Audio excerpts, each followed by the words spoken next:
for the YouTube channel. Beautiful. All right. So it's 7:35. I'm going to get started with the cooking side, try and keep this to an hour. So tonight I'm going to take 2 recipes. I am going to change these a little bit, and I'm going to make 5 dishes out of them. Are you ready? I want a reaction or a yes or something in the chat box. Yes, thumbs up. Fantastic. Yes. All right. So tonight we are going to make pizza, pasta, rolls, sausage roll, and meatballs. If you've made any of these in your Thermomix or at home before, pop it into the chat. Let us know if you have, or if you've seen this particular sequence done before. All right. So very first thing I'm going to start off with is I'm just going to get our things ready. So I'm going to take the regular meatball recipe tonight, and I'm going to add in a ton of veggies. Now, I am going to talk a little bit tonight about kids because I have 3 of them myself, and feeding the family is something that's very close to my heart, and something that I really like to help with. This is going to look a little different for everyone, but for me, I love to get some extra veggies into the kids where I can, and I also like to save a bit of money on my basic items like cheese, for instance. So very first thing I'm going to do is just grate up some cheese. So I'm going to throw this straight into my mixing bowl. I'm going to move you in a little bit closer so you can see my family a little better. Now this is just manual without a recipe at all. Cheese is in. And I'm just going to turn my wheel around to speed 6.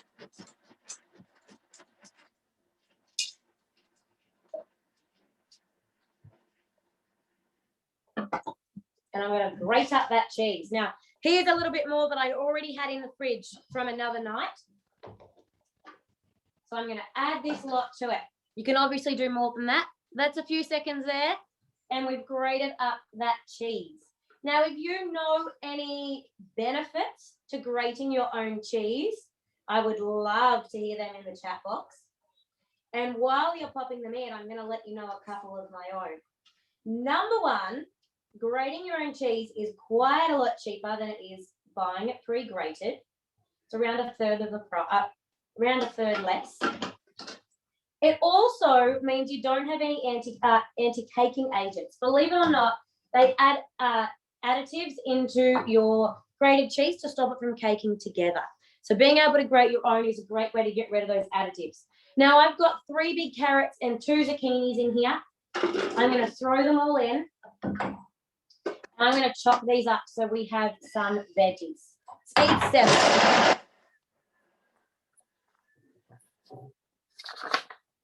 Now that's a little bit noisy. That was 3 seconds. 3 seconds, and we have our grated veggies. So if you are wanting to add veggies into things, it's a great way to do it. Just a few seconds, and you've got a nice big pile of hidden veg. So I'm going to scrape this out. Now, to keep things rolling along quickly, I am going to use 2 bowls tonight. I have the beautiful advantage of having 2, but don't feel that you can't do this at home with only 1. You definitely can. Just to streamline it so you guys are not sitting on Zoom, I'm going to use 2. So I've got my cheese grated. I've got my veggies here. And now I'm going to make some dough. So you can use here a pizza dough recipe, whatever dough recipe you prefer. I'm going to use the easy everyday white bread. Now, this is one from Cookie Dough, and it's very similar to a Thermo Mama recipe. Now, I love the Thermo Mama recipe. It's one I've always used, and it's very basic, but it's just really, really nice. So I'm going to pop in here 300 grams of water, 2 teaspoons of yeast, and a tiny little sprinkle of sugar. And that sugar just helps to activate the yeast and get things moving a little bit quicker. So who here has made bread, pizza dough, or anything using yeast at home before? Yeah, I'm getting some nods. I'm getting some shake of the heads. I'm getting some no's. Okay, pop it into the chat box if you have or you haven't. Making dough from scratch. To do this at home without a Thermomix is a really big job. But to do it with a Thermomix is easy. You don't need to know what you're doing particularly, and you can get really, really good results. It's going to save you a ton of money. And if you are in lockdown right now and you don't want to travel out to the shops just to buy bread, being able to whip yourself up a loaf at home is absolutely awesome. So it's a very cool thing to do.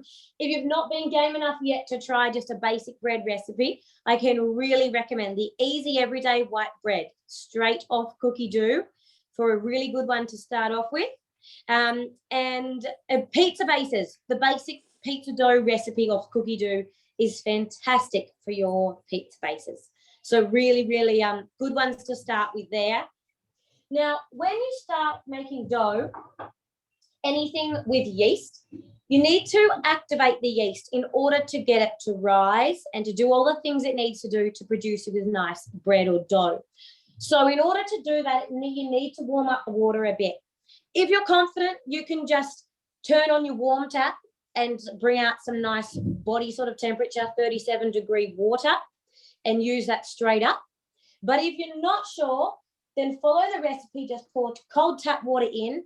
And what the Thermomix is doing right now is heating that water up to the perfect temp. So 37 degrees is absolutely perfect for activating your yeast. And that means that my dough is going to proof really nice. I'm going to get that nice fresh bread at the end. All right. So all that's done is mixed together and heated. So my water's nice and warm in there now. Now, the recipe calls for grapeseed oil. I'm a fan of olive oil, so that's what I'm going to use. And if you are in lockdown, don't feel that you need to stick to ingredients, substitute and make it work for you. And you're going to see that lots tonight as well. So olive oil in, and then 600 grams of baker's flour. Now, you probably can't see this very well through the camera, but I use half wholemeal and half white. This is just a personal preference for me. But I prefer a little bit heavier with the wholemeal flour. I also find that it fills my family up a little bit more and makes everything go a bit further. It's also very good for your, for your kids and for everyone to get that wholemeal grain in as well. Then you're going to pop in about 2 teaspoons of salt, 2 teaspoons of bread improver. If you have bread improver, well and good, use it. If not, apple cider vinegar. Who has this in their pantry? Guessing a lot of you guys do. I'm getting some nods. Apple cider vinegar works very, very similar in your bread, in your doughs, and about 2 teaspoons of that goes in. We pop on your lid, and I'm going to give that a knead. Now, this recipe needs for about 6 minutes. I'm not going to give it that full amount of time tonight. We're not making a big fluffy loaf of white bread tonight, so it doesn't need quite as long, and I'm going to stop it in a minute. Now, for those of you who have used the dough function before on the Thermomix, you would know this, but for those of you who maybe haven't, it's really important that you keep an eye on your Thermomix when it is kneading. And you'll see this in a minute. As the dough kneads, the Thermomix throws it up in the air, brings it back down, and throws it up and brings it back down. And it replicates that kneading by hand motion that we would be doing. But what that means, you can watch the Thermomix now and it's starting to rock a little bit. As this kneads more and more and that dough comes together, what happens is your Thermomix can start to walk. It won't move far, but it may move a little way, and depending on your bench top, depending on where it is, none of us would like to see our Thermomix go over the side of our bench, I am sure. So when you are kneading dough, especially a recipe like this that goes for 6 minutes, keep an eye on it. I wouldn't recommend leaving the kitchen. Just keep an eye on your Thermomix while it's kneading the dough. Make sure it isn't right on the edge next to your bench. Some people like to place a container or something in front of it so that their container falls off, before their Thermomix. my idea would just be to keep an eye on your Thermomix when you are kneading. And yes, I can see there's questions there of the TM5. The TM5 will do this too, and so will your TM31. Once you start to have that dough flipping around in there, it will start to move. All right, I'm going to pull this up in although I have to interrupt, the TM31 and the TM5 do that a lot more than the TM6. The TM6's scales have been, the legs have been calibrated, not just so that the scales are more accurate, but also so that the machine does not actually move as much. It will still wobble, and those of you who have got a TM6 will probably validate that, but the TM5 is definitely walking a little bit more. Fantastic. Thanks for that, Colette. I don't have any older models of Thermomix in my house anymore, so I forget what they do. So thank you for that. If anyone sees any of Colette's stuff, maybe on her social media or anything, you'll see Colette has all the TM31, 5, and 6 in her house. So she's an absolute wealth of knowledge when it comes to the Thermomix. All right. Now, the next thing we're going to do, who knows what this is? Pop it into the chat box. Nobody knows what it is. A silicon mat, a Thermo Mat. Fantastic. All right, I'm going to pull that dough up there. This is the Thermo Mat. It's a big silicon mat, about 60 by 30, and it's made out of a silicon-like material. What it will do is I can pop my dough onto it. Now my dough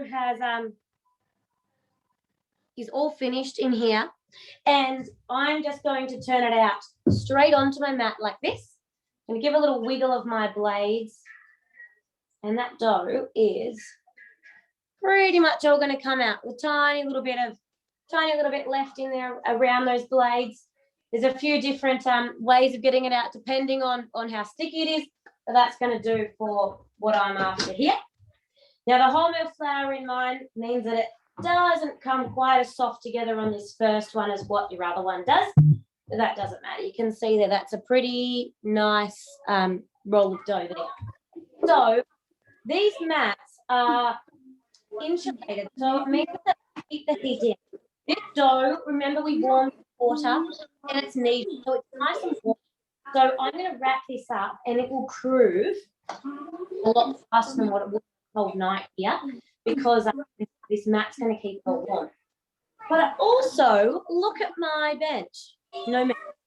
No flour over my bench, oil, no big messy bowl, all done in one little mat. And you're going to see once this is proved for a little while, I'm going to take this out, roll out my peak, my scrolls, everything on this mat, and then this just gets wiped off when it's finished. Very, very, very handy tool to have. Can I just interrupt? Two things. One is, can we check whether anybody has got themselves off mute? Because we're getting some background noise.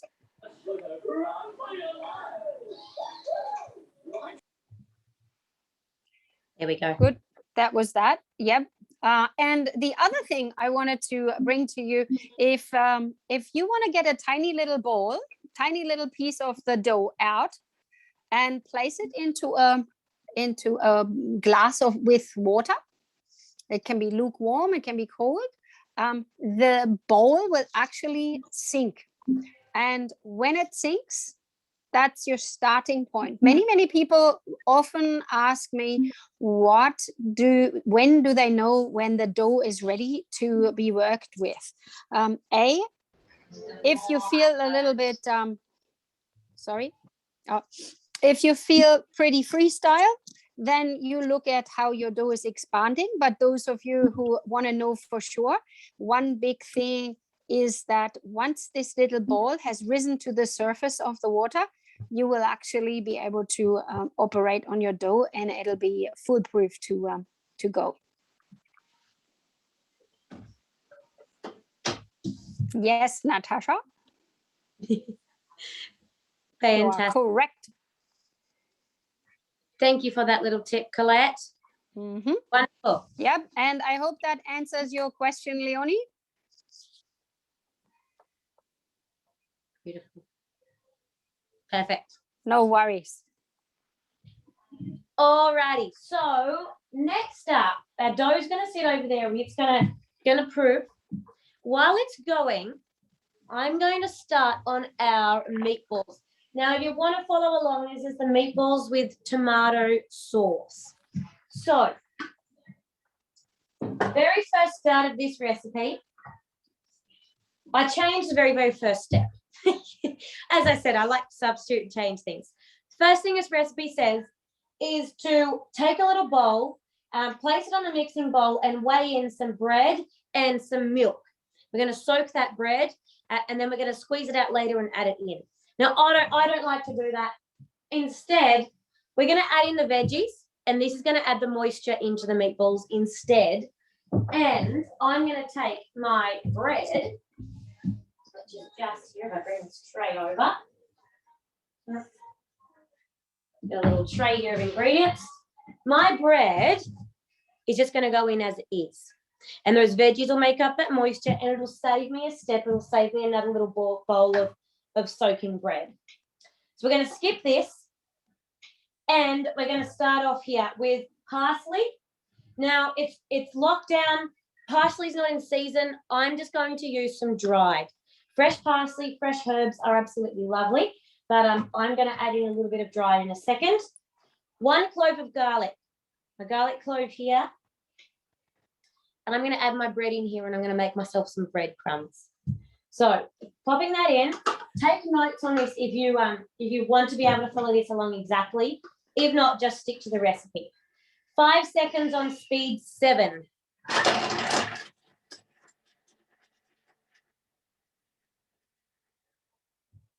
All right. And now we have beautiful breadcrumbs and nicely chopped up garlic. Now, we missed out on adding in our parsley because we didn't need it chopped up. Going to give us a nice little sprinkle now. If you really like another herb, now is a great chance to add it in as well. And I'm going to pop in about half of this veggie mix before I put in the beef here. So I had about 600 grams of veggies. I'm going to add in about 300 grams here. Doesn't matter if you have a little bit less, whatever you've got. That goes in. And then our beef mince. This is about 400 grams of beef mince. It's going to go in there as well. Now we're going to pop in 2 eggs. This is obviously making our meatballs. So this is what's going to hold it all together. Now, this recipe calls for about half a teaspoon of salt. But who knows what is in this jar? Pop it in the chat box if you know what that is. Veggie stock. Correct. So yep, you're all on the ball. Yes, they are. All over it. Wherever a recipe asks for salt, you can sub in your veggie stock. And in these meatballs, this is an absolute key ingredient to make these next level. So veggie stock is in, and now we're going to pop in just a little pinch of pepper. Just to your taste. We're not going to worry about squeezing the milk out of our bread because you've already got that in. So now we're just going to mix this all together and make up our meatballs. Yep, Gabrielle, that is absolutely perfect. And on this note, if you've just seen Gabrielle's point, 400 grams is what the recipe asks for. I very regularly use up to 1 kilo. This recipe actually leaves enough room. You will just form the meatballs into bigger shapes. Or if you've got 2 machines, you probably might want to use both Veromas at the time. But this is perfect recipe to get the most out, to really fluff it up and bulk it up to any family's household.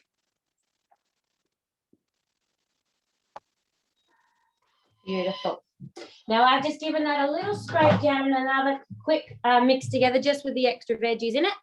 But that is what we get left with at the end. And this is perfect now to go ahead and roll into our meatballs. Now again, because I have got 2 bowls, I am just going to sit that over to the side. I'm going to click-clack my old bowl in.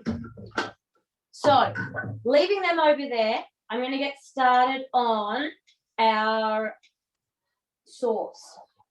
So for our sauce, we need another garlic clove and 50 to 80 grams of brown onion. I'm not someone to leave half an onion in the fridge, so I'm just going to use a whole small onion and a little bit of olive oil going in. Now, I didn't wash this bowl after the dough. I've gone straight on with it. You really don't need to be too fussy in between your recipes. And that dough is all pretty much out, so it's all good to go. And give this a chop.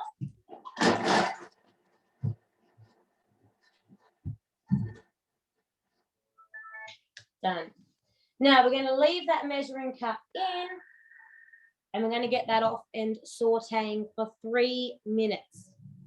So while that starts, and that's starting to saute, I'm going to rearrange my bench here. And I'm going to start rolling out some meatballs. So I've got my Varoma here. Varoma. I'll grab my Varoma tray in a second as well. So what we're going to do, I'm going to use about half of this mixture. And I'm going to make it into meatballs and pop it into my Varoma to steam. So if I pull these out, just going to press these together. I'm going to start rolling them out. Depending on how many you are doing, you might want to use the tray as well. You will want to use the tray. Make sure that you spread them out. As they cook, the juices will come out, and you want to make sure that that steam's going to get through. Little tip, I'm not sure whether you did that just then, but if you oil your hands, you're actually going to prevent the meat sticking to your fingers when you've got a large amount of meat to get through. That's a good tip. Mm. Yeah, I always thought that was too messy, but actually I've learned along the way, it ends up not being messy at all.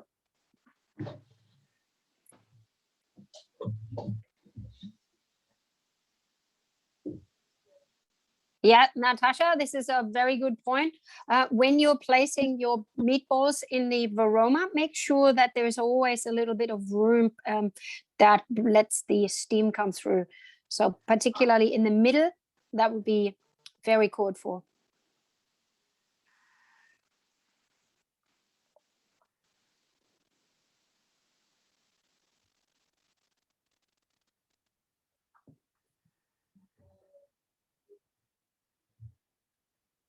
Now, this dish, standalone, without going through all the different steps we're doing tonight, is a really good dinner. Just plain old meatballs and sauce, just as this recipe would be on its own. Has anybody made that just standalone as a dinner? One that we make quite a bit. Sometimes I add pasta to it for the kids. They absolutely love it. All right, I'm just about done. I've got 10 seconds left. Stick that in there. Perfect. That's about half my mixture. You can see there, I've gone for slightly bigger meatballs. I could have made them much smaller and got more. All depends on what's going to suit your family. I'm just going to wash my hands off. Ding, ding, ding. That's also a great idea, Andrew. Use a small pastry cutter ring or one of those egg rings you could put in there to let the steam come through the middle. Yeah, You can use a measuring cup as well. Mm. It works good too. All right, so I'm going to continue on with our sauce now. It's going to ask for 800 grams of canned tomato. Now you can see there, that's my lovely sauteed down. Onion and garlic, all done hands-free. For those of you who maybe don't have a Thermomix, I want you just to imagine making this conventionally. And just imagine the time that it would take extra to be standing on the stove, to have chopped up the onion and the garlic, and then be standing by the stove sauteing and moving the onion and garlic around the fry pan while it wouldn't free you up to go and roll out your meatballs. You have to be standing there stirring it, monitoring that heat. So that is where the Thermomix really comes into its own. Now I'm going to add in the rest of my hidden veg. This is the other half. And as Colette mentioned with the meatballs, you can add more, you can add a lot more, and you can do the same with the sauce. So don't be afraid to up it or down it. Going to get out our veggie stock once again. Or another thing to consider, if you've got, like, we get our meat from our cows and often have 1 kilo bags. That's why I've come to use more. This particular purpose of our class today really lends itself to prepare a kilo. Then you have your full amount of meatballs filling the varoma, but then you also have more to use for your pizzas, for your skewers and sausage rolls and so forth. And that will then fill the freezer or fill the kids up tomorrow.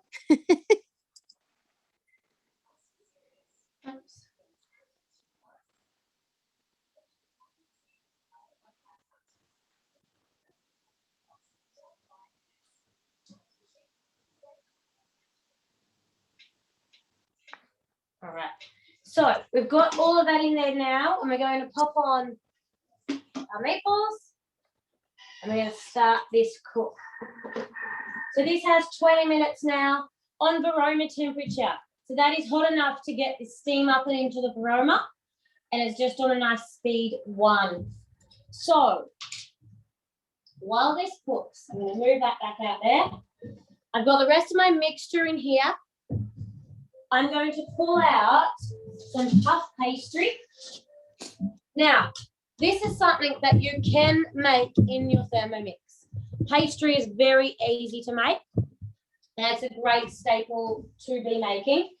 For me, I've always just got some in the fridge just for a really quick dinner, but it is definitely something that you can be making yourself. Certainly something that can be made. If any of you make puff pastry yourself or you have made it before, I'd love to know. I just cut my sheet in half. And then we're going to fill these up as nice little sausage rolls. Now, I have my oven on at about 200, 220 degrees. So it's nice and hot and ready for these to go in. And if you are making these for your family, don't be afraid to really spice it up. You could add some cheese and bacon in here, make cheese and bacon sausage rolls. You could do all sorts of different things with them. So you could get really creative.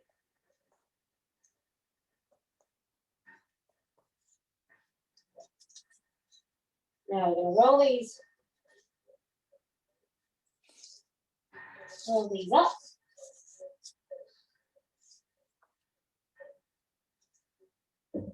Bring this in so you can see a little better.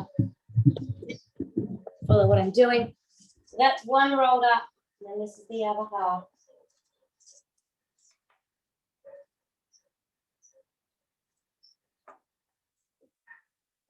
Now you just decide how big you want your sausage rolls. You can go in half for a nice family size, or you can just do quarters. Whatever's going to work for your family.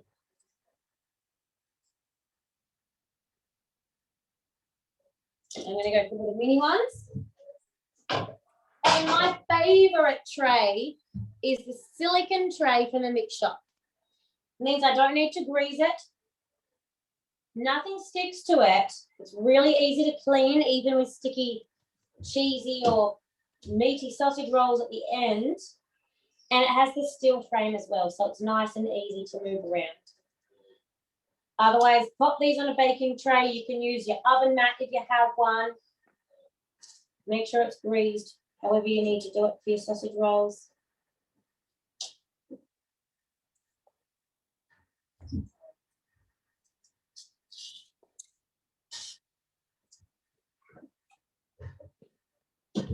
Not sure whether you're going to do it, but when you're finished making your sausage rolls, have a little bit of egg yolk to make it brown and golden in the oven a little easier. And I quite often use white or black sesame seeds to distinguish between the different fillings that I might choose to use.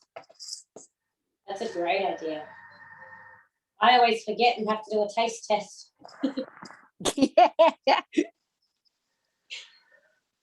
I like that. Andrew, you're doing cooking competitions. That is such a good idea. Tell me more about that. Can you unmute yourself and give us a little example? What have you done in your cooking competitions?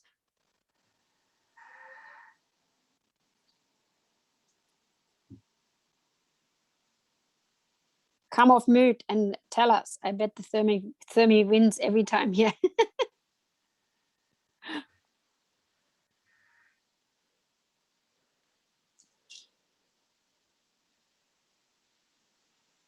That's awesome.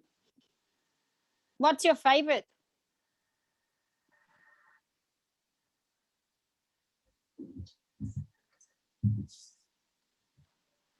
Have you got a favorite? 5-spice duck. Yes, that's an awesome one. I've made that quite a few times. And I love duck. It's one of the things that's really hard to get at the moment because the supermarkets are just often so empty.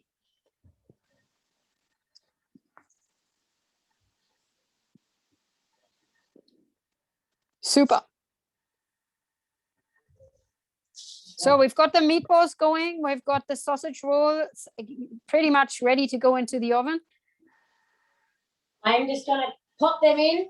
Yeah. You can really do the egg wash now if you choose to. I don't have any ready to go. So I'm just going to put mine straight in the oven at about 2 degrees. Excellent.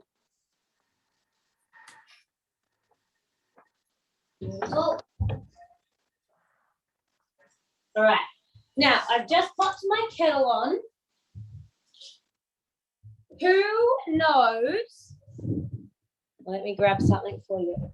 Who knows what this is? Everyone should be answering the chat box. Thermo server. Fantastic. Sweet. Very good. This And what? is- I was going to ask a question. What are you using your thermo server for, if you have one? And if you haven't got one, why not?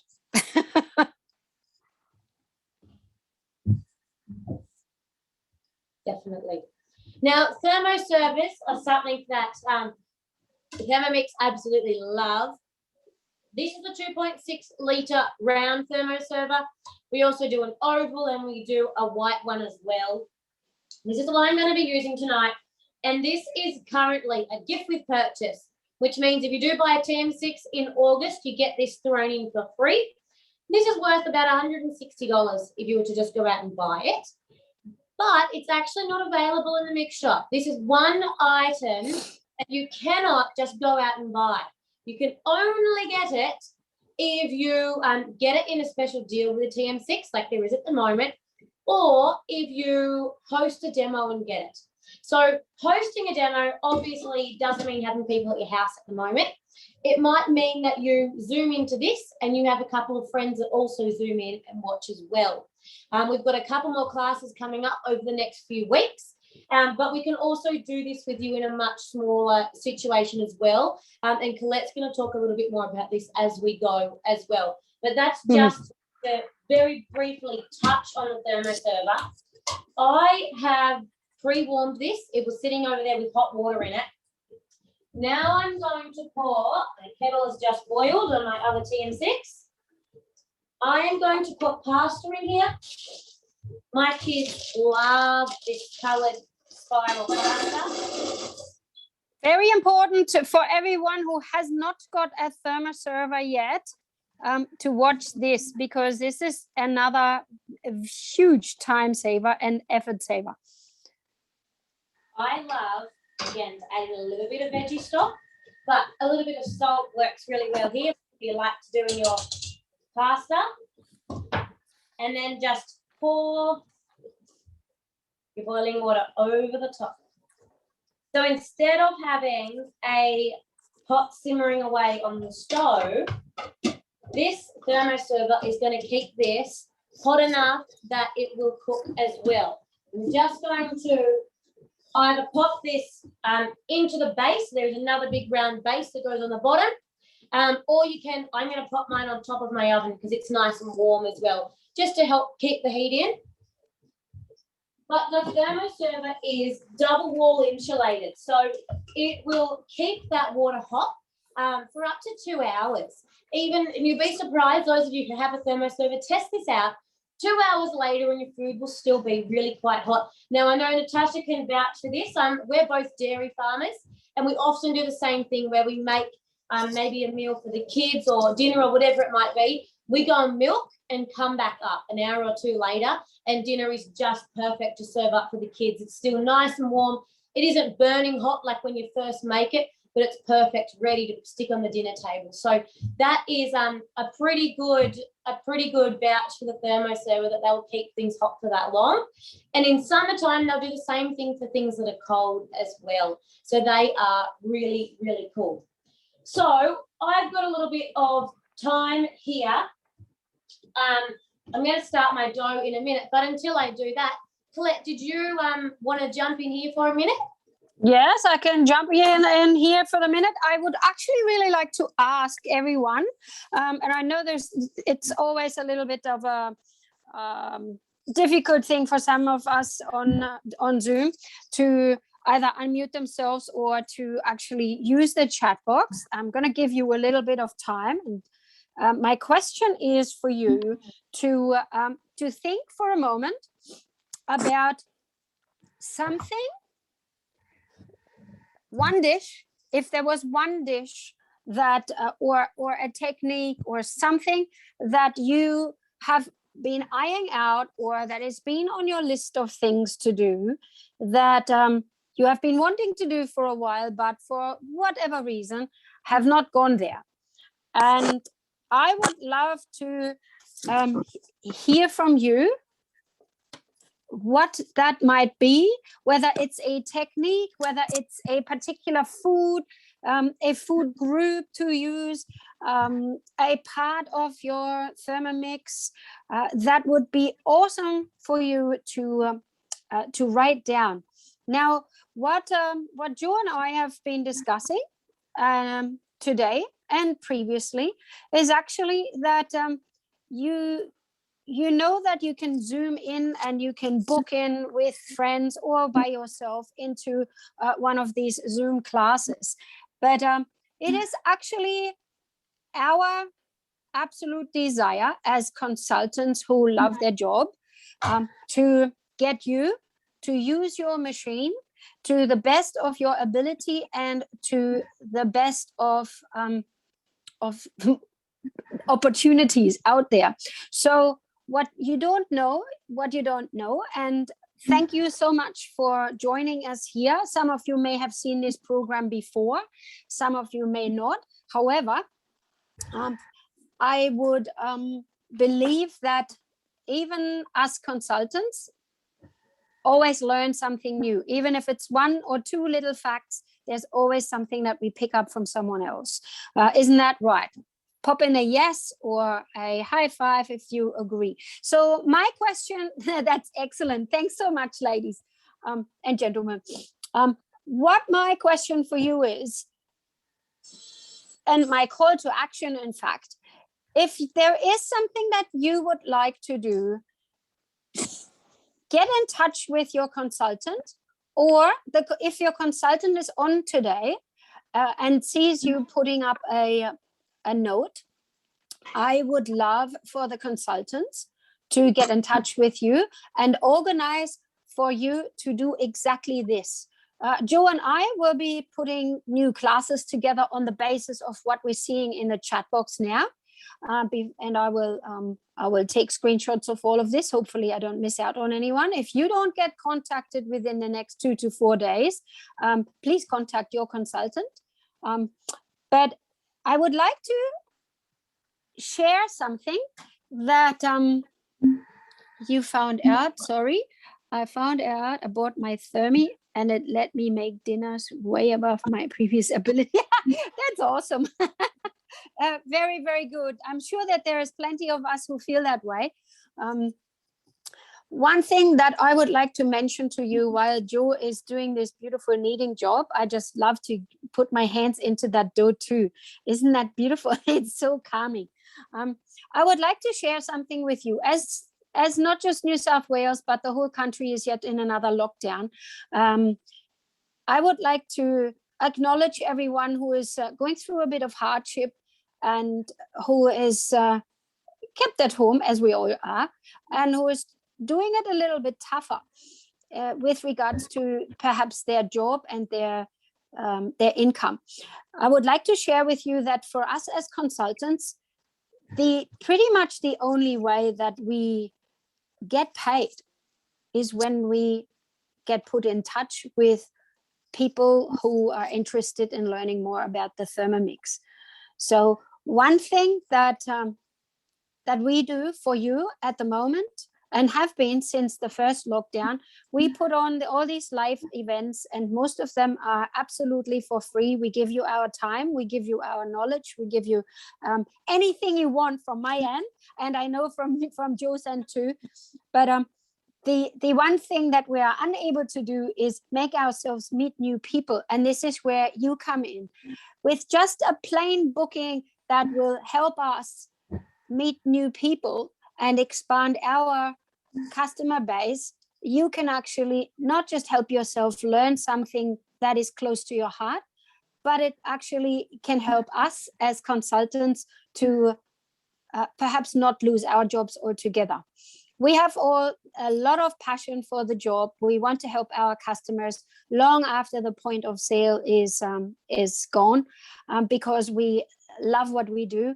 And we just want to see you get the most out of your machine. So please get in touch with your consultant, or have your consultant get the A-OK from you to contact you, and think about one person who you feel would be eligible to see the Thermomix in action. Invite them to one of these Zooms, or invite your friends to have a virtual cooking experience while we're in lockdown and not doing anything else anyway.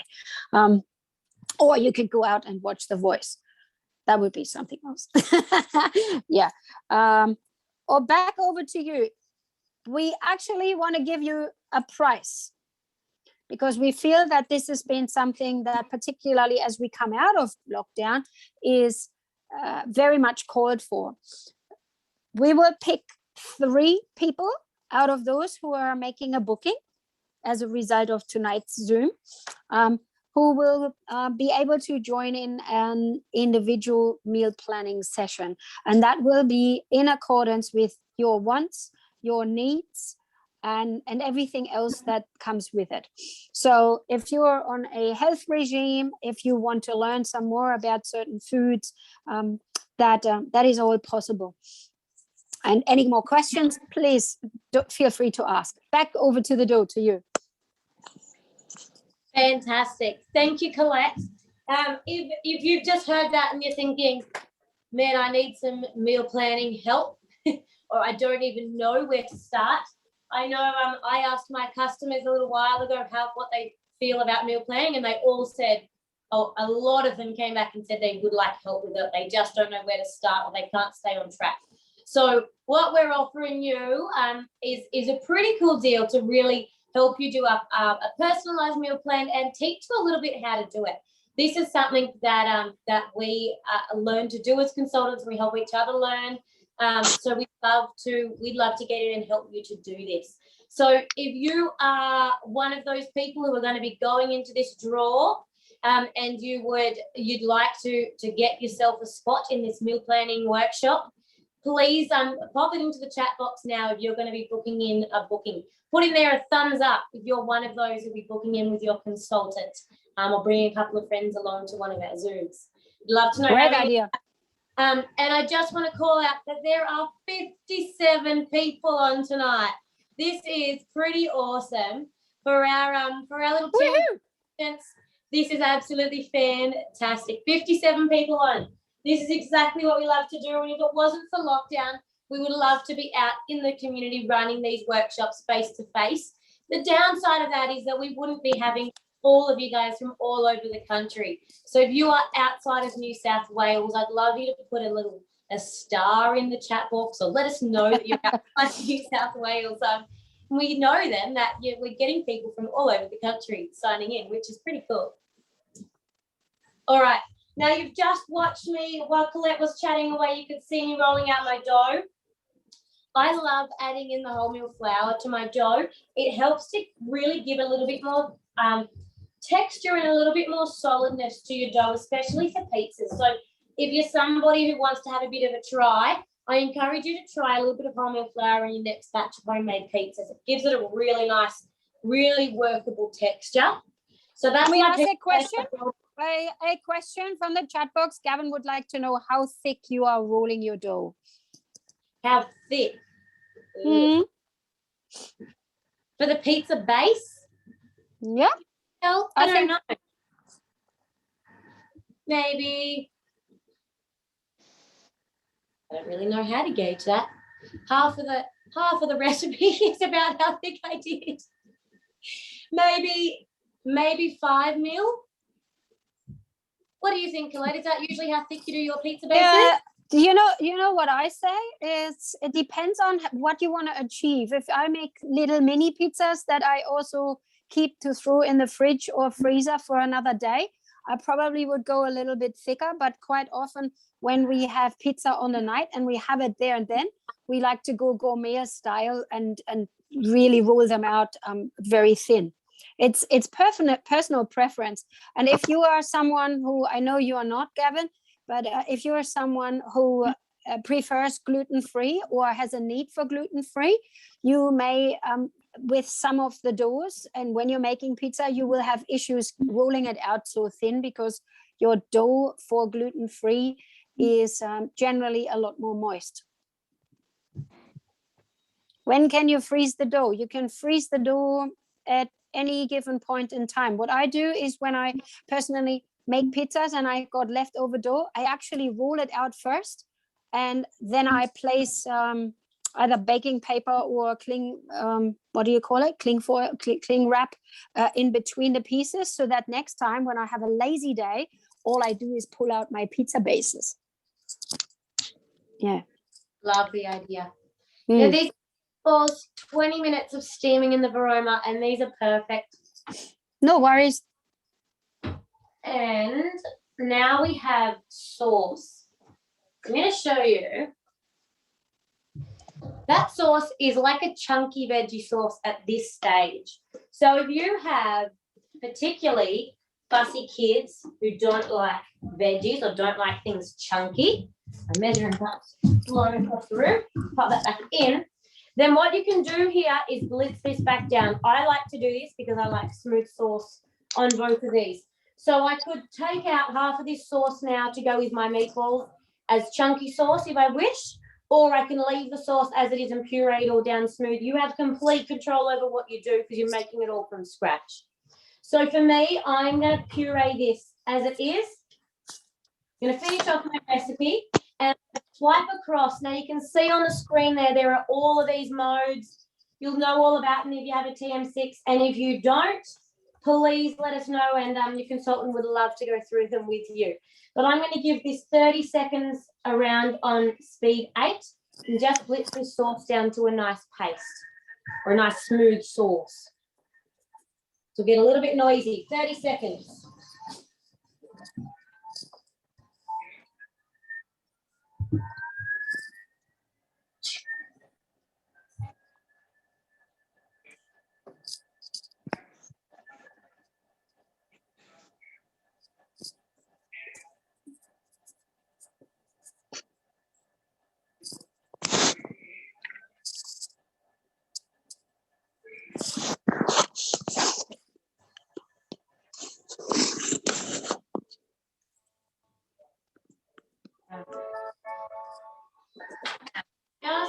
using my pasta.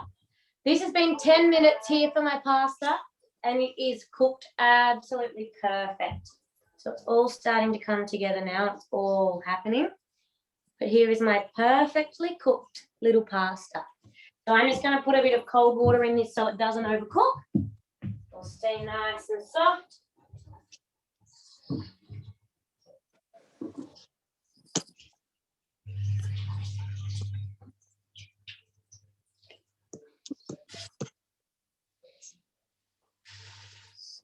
All right, I'll come back to that in a second. So now we have, oh, look at that. Changes the colour slightly when it gets all blitzed, but a beautiful big bowl here of sauce. Now, if you are someone who likes doing homemade pizzas, I know lots of you commented that you've done them before. This is a great pizza sauce base to use, and that's exactly what I'm going to do with it. So I'm just going to put looks awesome. A little bit on here. I'm going to assemble.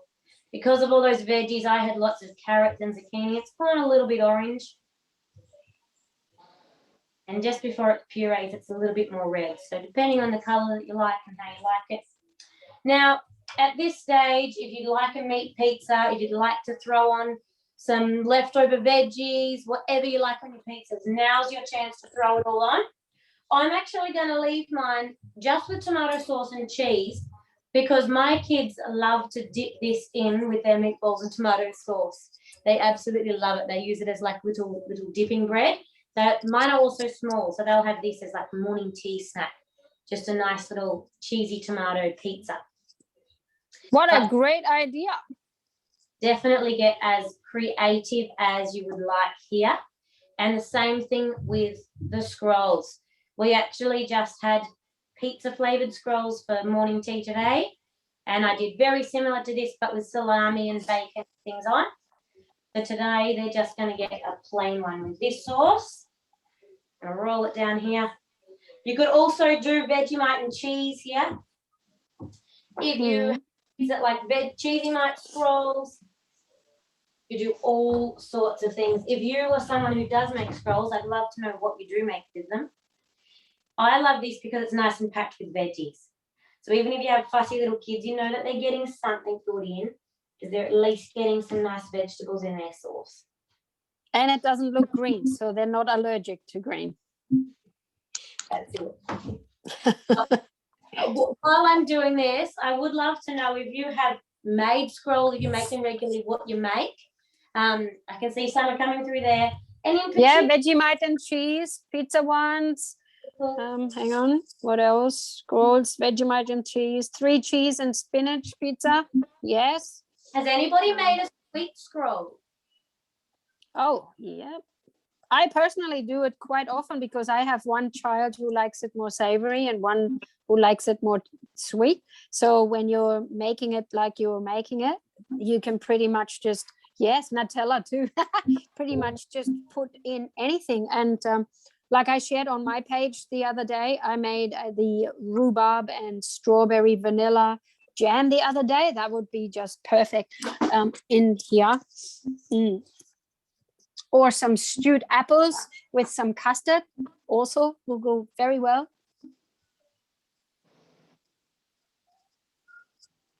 And while Jo is rolling up and shows her first one, show us your first one. Beauty. Can I share what I do with my pizzas? Once you've completed your pizza, like there is, I roll up the entire thing. And then I either use a knife, like you do, to cut them all up, or I use fishing line and cut the ends off so that all my pieces are, or the pizza cutter, yes, all the pieces are lined up next to each other. And you want them relatively close, plainly, so that they all rise next to each other and at the same time. And if you are entertaining others, it is an awesome idea to actually just roll up the entire roll, create a wreath in a circle, And then you use your pizza cutter to mark the portion sizes so that everyone can just break away a piece.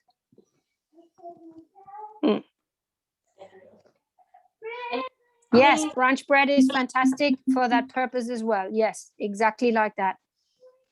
This is a great exercise you can do with grandkids and with kids.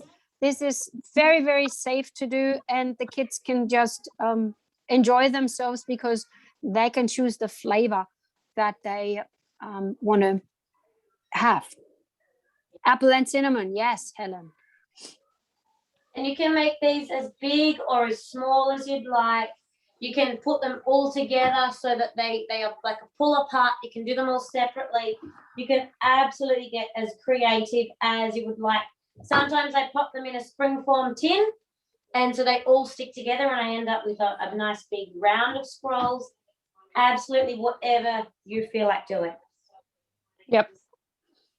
So just a little recap. We've got the meatballs with tomato sauce. The pasta is yet to be shown. That should be ready soon.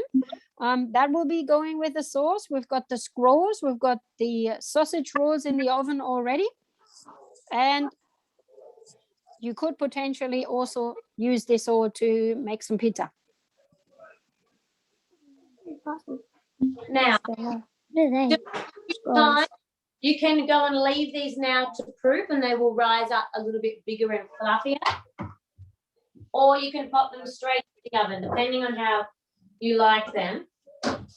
I'm going to, it's right on an hour. So what I'm going to do is clear off my bench a little bit. And grab out my pasta. Your kids are too fussy. Sorry? Do your kids go ape over monkey bread?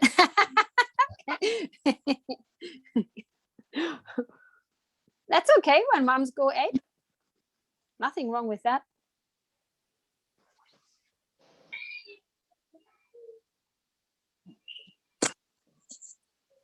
All right. So there's my pasta. My sausage rolls are just ready to come out of the oven. Pull these out. William, what are you doing? So there's my sausage rolls. Now, as Colette said, I could have given these an egg and they would have gone nice and shiny and a golden brown. This is how they'll come out. They look beautiful. They look beautiful as is to me. Sausage rolls. Now, this is my pasta. I'm going to use this tomato sauce. You're getting lots of good feedback here, Jo. I can't see because I'm flat out trying to get it all together. Yeah, I know. Stay busy. Stay busy. I'm going to mix my pasta through here. My sauce through here. And you can, if you wanted to, or if you have kids that like it, that suits your family, you could add the meatballs into this and have it like a meatball pasta dish, or you could serve your meatballs as a side to this, however it works for you. Here's another idea. Yeah. If you had made, let's say, a little bit more dough or a second batch, you could use some of the meatballs that you've got left there, use some of this sauce and turn this into meatball subs. Oh, now you're talking. Yes, and I'm saying that because I did that on the weekend. Love it. Love it. I knew we got you on here for a reason. I'm actually I think I'm gonna share the picture on the community page for Foster Tankari, and what is it called? Yes, that one. The life changes. Mm-hmm. Definitely. Meatball subs. Yum. All right. Yep. These are my meatballs. I pour over some sauce. Yes, doesn't she do a great job? Fantastic. Thanks so much for your feedback, ladies. Judy, Leslie. Yes, I always think it's great when someone gives feedback and acknowledges just how little space we actually need to use. And that's why I'm always quite, I smile within myself when someone says to me, oh, I can't have a Thermomix because I have no space for it. Yeah, makes me laugh. Amazing, Teagues. All right. This is a few dishes and definitely feeds a few people. Yeah. Now we can give these a little sprinkle of cheese, a little sprinkle over our grated cheese, sprinkle over our meatballs. I will follow up with you, Jenny, in the next few days and see whether you'd like to learn anything more about your dough, because I know that was something that you were worried about. All right, so let's see if I can fit this all on my small bench. This is my biggest problem. All right, let's see. Can you see it all? So I've got a pasta with tomato sauce and cheese. Can you lean in a little bit more so we see your face? Yep, that's better. I've got meatballs and tomato sauce. Now remember, I could have left this sauce chunky, but I didn't want the whole lot pureed as well, and that would make it quite different. I've got sausage rolls here with hidden veggie filling. I've got a pizza here ready for the oven or for the freezer or for whatever you'd like to do with it. And I've got some scrolls here that are ready for again, for the fridge. I'm going to grab these probably and leave them in the fridge overnight and bake them fresh in the morning so that they'll be nice and hot for morning tea. Or you could pop them straight in the oven. But that is our 5 dishes, and it is just gone past 8:30, so pretty close to an hour. Yeah, we started about 5 minutes late. You're all good. Good. Yeah. I think this is a real helper, regardless of what day of the week you're trying to get food ready. This would have cost you around not even $20, I would say. This is a real money saver. This gives you variety.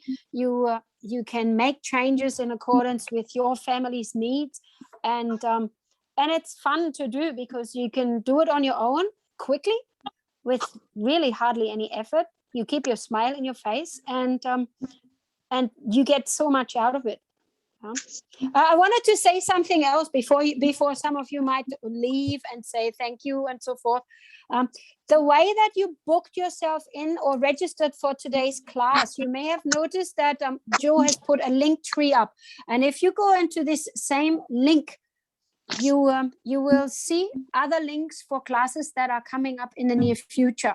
This is going to be a future practice for our team, and yes, give me another photo. Give me that face again, and then okay, do it again. Yes, that's good. Yeah, I think I got a good one.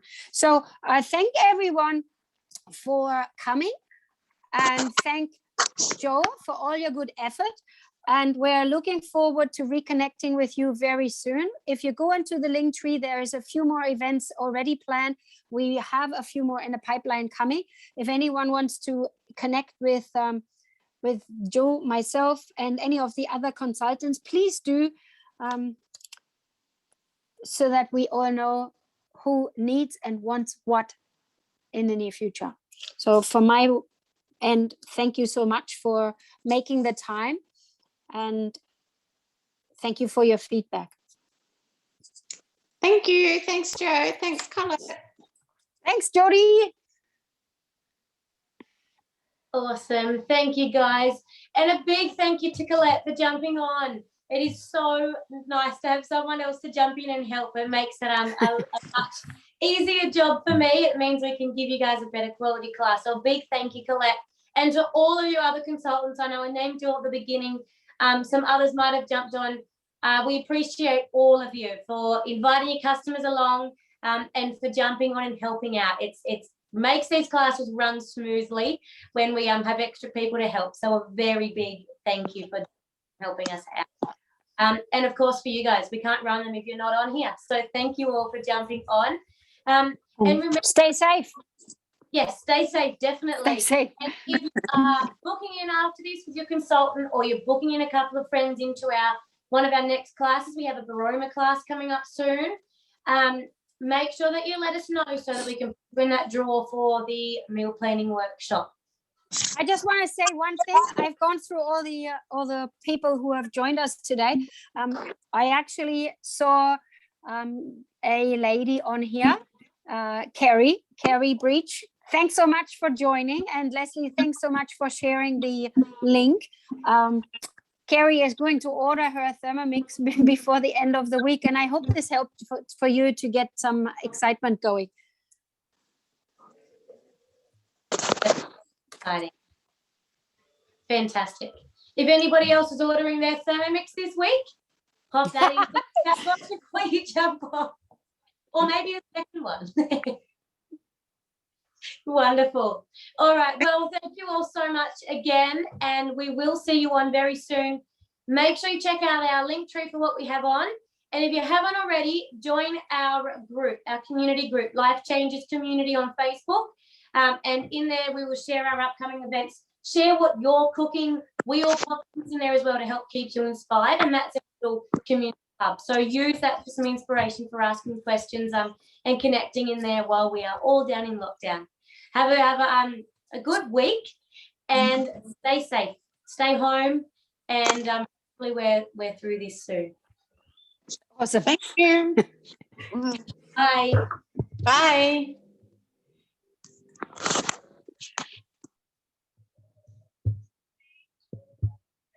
You staying on? Yes, I'm just seeing if I can. There we go.